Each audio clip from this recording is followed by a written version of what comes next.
Penyakit asam lambung sangat berbahaya jika tidak ditangani dengan benar. Stres dan pola makan jadi pemicu utama penyakit yang menyerang pencernaan itu. Dan berikut penelusuran tim liputan kami dalam segmen Info untuk Sehat.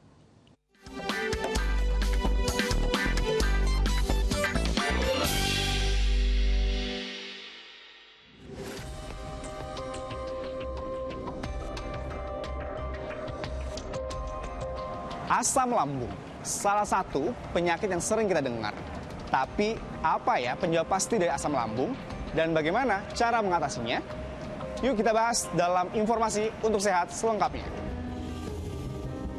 Masih ingat kan apa yang dialami penyanyi Ardhito Pramono pada bulan Februari lalu? Kala itu, ia tiba-tiba pingsan saat tengah bernyanyi di panggung. Rupanya asam lambung yang dideritanya seketika kumat. Penyakit asam lambung atau istilah medisnya gastroesophageal reflux disease yang sering disebut GERD bisa menyerang siapa saja.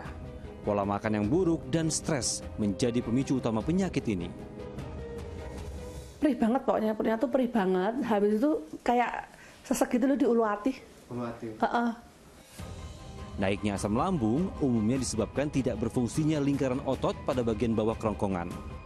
Lingkar otot ini berfungsi sebagai pintu otomatis yang akan terbuka saat makanan dan minuman turun ke perut. Jangan keliru, banyak yang mengira penyakit asam lambung ini sama dengan penyakit MAH. Padahal berbeda loh. Segera konsultasi ke dokter spesialis penyakit dalam jika gejala mulai terasa. Karena penyakit asam lambung ini beresiko menjadi penyakit yang ganas jika tidak ditangani dengan serius.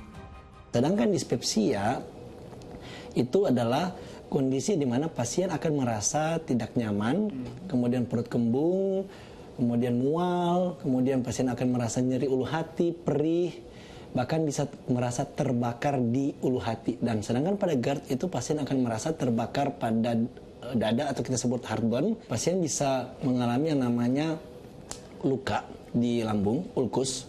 Kemudian itu sakitnya luar biasa. Kemudian yang berikut adalah pasien bisa mengalami yang namanya cancer. Ya, cancer dan ada terakhir namanya penyakit namanya Barrett esophagus. Jadi ada luka di esofagus, di organ dan terjadi peradangan di situ. Mencegah lebih baik daripada mengobati. Hindari hal-hal dan makanan yang bisa memicu asam lambung. Jadi kunci utama agar terhindar dari penyakit ini. Jadi kalau untuk orang asam lambung, makanan yang harus dihindari adalah pertama kita harus menghindari yang namanya atau mengurangi konsumsi sayuran hijau. Kenapa? Karena sayuran hijau itu jenis seratnya berbeda dengan sayuran yang lain. Itu satu. Kemudian ada beberapa buah yang tidak boleh dikonsumsi. Kalaupun mau konsumsi harus dikurangin lah. Contoh buah-buahnya apa? Nangka, nanas, jeruk atau lemon.